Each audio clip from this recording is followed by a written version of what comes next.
చూస్తున్నారా ఇక్కడ కోడను ఇట్లా తిప్పుతూ ఉంటారండి. అంటే మనకు వేములవాడలో చూడొచ్చు. యాక్చువల్గా వేములవాడలో మనకి ఏదైనా కోరిన కోరిక నెరవేరితే ఇట్లా కోడను తిప్పుతాం తండ్రి నీకు అంటూ మొక్కుకుంటారు.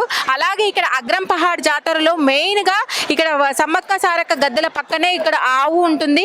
ఆ ఆవును ఆ మొక్కు తీర్చుకోవడం కోసం అని చెప్పి ఇలా అక్కడ ఉన్న మధ్యలో ఉన్న దాని చుట్టూ కూడా తిప్పుతూ ఉంటారు. అత్యాధునికమైన టెక్నాలజీతో ఫెర్టిలిటీ ట్రీట్మెంట్ అందిస్తోంది మెడిసి IVF. ఇలా ఒక 3 రౌండ్లు 5 రౌండ్లు అట్లా ఎన్నిసార్లు తిప్పుతారు అనేది వాళ్ళ లెక్క ప్రకారంగా అలా తిప్పి మళ్ళీ అక్కడే కట్టేస్తూ ఉంటారు. ఇది సాంప్రదాయంగా వస్తుంది వీళ్ళకి. నేను అడిగి తెలుసుకుందాము ఇంకా వాళ్ళ మాటల్లోనే. తాత ఇప్పుడు చెప్పు, ఈ కోడే ఏంటి, దీని వెనకాల కథ ఏంది? మొక్కుల కొరకే కడతారు మరి దీన్ని. మరి మేడారంలో ఎక్కడ మేము చూడలే కదా, ఇక్కడ అగ్రంపాడులోనే ఇది చూసాం మేము.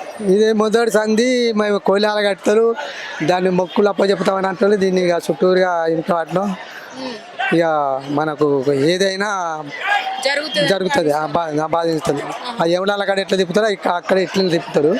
అది తిప్పి ఇక మనకు ఏది మంచిగా కోరుకుంటామో అది ఫలితం అవుతుంది అని అనుకుంటారు. అంటే ఇందులో ఏమన్నా రకాలు ఉంటాయా, ఇదే కోడే అట్లా అని ఏమన్నా ఉంటుందా? ఇందులో రకాలు ఏముండయి. ఒకటి మనకు అనుకున్నట్టు నేను అన్ని దాలా పెట్టుకుంటా, దేవుని నాకు మంచిగా చల్లగా ఉండాలని మొక్కుకుంటారు. ఆవుని మొక్కుకొని ఇట్లా తిప్పుతుంది అంతే. ఇదేంటి, ఇది మధ్యలో దీని చుట్టే తిప్పుతున్నారు? టమ్మం కదా, అదే టమ్మం. అదే ఇక్కడ తిప్పుతారు. ఇక్కడనే తిప్పుతాం. అది ఏం లేదు, గుడి చుట్టూ తిరగాలని తిరగదు.